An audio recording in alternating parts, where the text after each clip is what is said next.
ছাড়তে না পেরে তোর মা গাছে বেঁধে থেকে চলে গেল।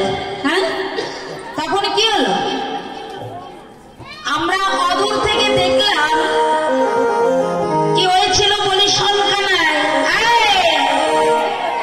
শুনতে পাচ্ছিস না? হ্যাঁ, মায়ের গুণ গাইছিস। মায়ের গুণ আমাদের কাছে গাস না, কারণ মামার বাড়ির গল্প মায়ের কাছে চলে না। কারণ মামার বাড়ির গল্পটা একদিন মায়ের কাছে বলছে, একটা ছেলে মামার বাড়ি গেছে তো, গিয়ে এসে মায়ের কাছে গল্প করছে, জানো মা আমি আমার মামার বাড়িতে গেলাম, গিয়ে দেখলাম আমার মামার মাটা না টুকটুকে পাকা মেয়ের মতো ফর্সা। আমার মামার বাড়ি দেখলাম বড় বড় গায়ে আছে, দুধটায় অনেক বড় বড় পুকুর আছে, অনেক মাছ।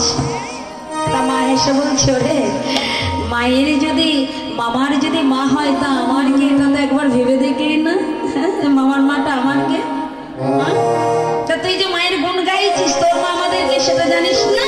হ্যাঁ, তোর মা এই মনের জন্য তোকে গাছে বাঁধলো, বলতে পারিস না নাই গাছে বাঁধা মা কার ভাই আছে, বাঁধে গাছে গাছে বাঁধা মা কার ভাই আছে।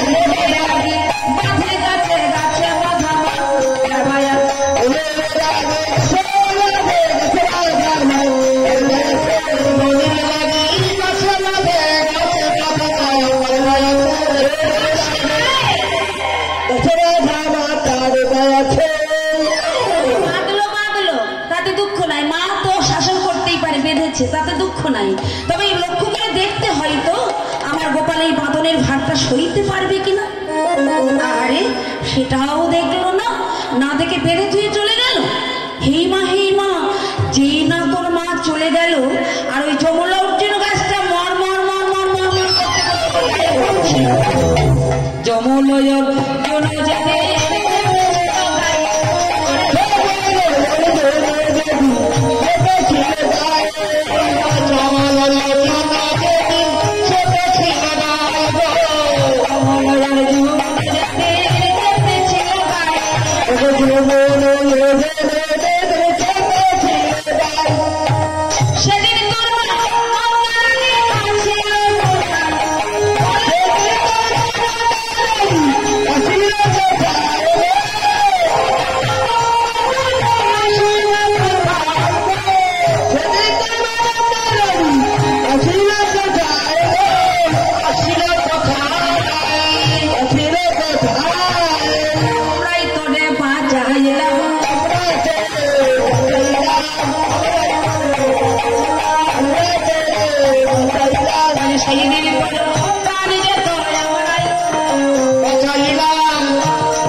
গোবিন্দ বলছি, ওরে আমার মায়ের গুণটা আমি গাইছি না, তবে শোন না, আমার মাকে এ কথা যদি তোরা শুনতিস তাহলে এমন কথা বলতিস না।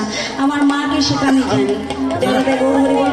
এখানে একটা ধরা দেবীর গল্প আছে, যেগুলো আমরা অনেকে পালা হিসাবে ধরে, আর আমরা ভক্তের জীবনী হিসাবে পালার মধ্যে তুলে ধরি। তবে যাই হোক, আমার তো সময় শেষ, আর 2-3 মিনিট মতো টাইম আছে, যার কারণে ধরা দেবীর গল্পটা আমার সম্ভব হচ্ছে না, কারণ আমাদের একটু এগিয়ে যেতে হবে। তাই দেখুন, গোবিন্দ বলছে, আমার মা আমাকে যে ভালোবেসেছে, বেঁধেছে একমাত্র বাৎসল্য প্রেমে।